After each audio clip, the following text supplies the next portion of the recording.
Kementerian Perdagangan Antarabangsa dan Industri MITI telah mengadakan sesi libat urus dengan Kerajaan Negeri Sarawak bagi memberikan penerangan berkaitan perjanjian komprehensif dan progresif bagi perkongsian Trans-Pasifik CPTPP. Menurut Ketua Setiausaha Kementerian Datuk Lokman Hakim Ali, sesi libat urus tersebut turut menjelaskan beberapa perkara termasuk kajian analisis kos faedah CBA yang sedang dilaksanakan. Katanya lagi, Abang Johari mengambil maklum akan perkara tersebut dan kerajaan negeri akan meneliti segala yang bakal disampaikan oleh MITI kelak.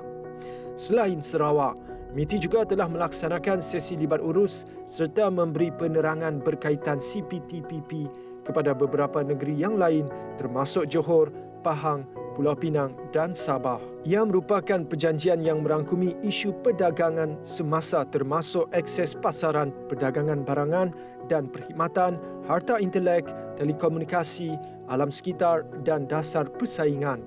Perjanjian ini telah ditandatangani pada 8 Mac 2018 oleh 11 buah negara anggota iaitu Australia, Brunei Darussalam, Kanada, Chile, Jepun, Malaysia, Mexico, New Zealand, Peru, Singapura dan Vietnam.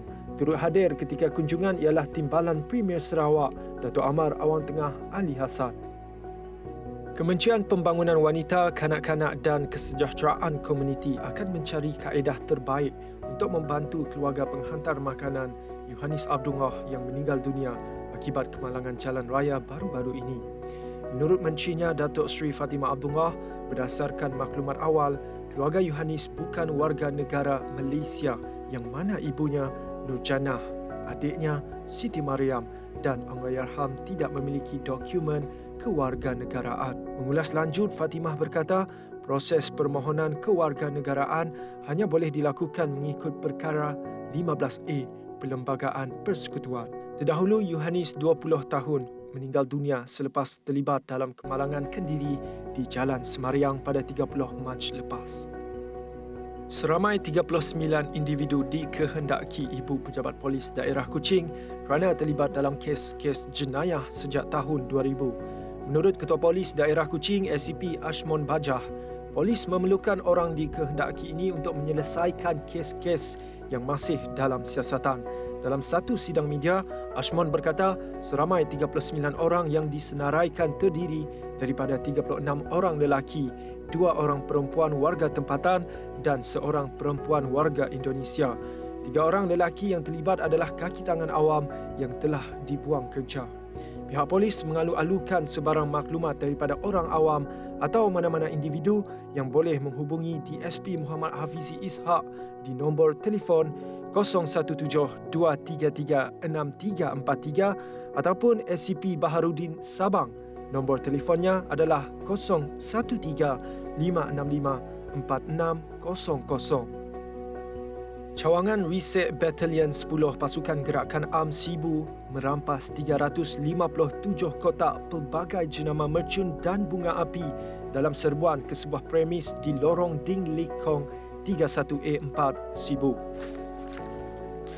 Menurut Pegawai Pemerintah Batalion 10 Superintendent Muhammad Hafiz Kadir, barangan kontraban bernilai keseluruhan RM150,500 itu telah dibawa dari Bintulu dengan menggunakan jalan darat. Katanya barangan berkenaan turut dipercayai untuk dijual di sekitar Sibu dan daerah-daerah berdekatan sempena sambutan Aidilfitri dan Hari Gawai.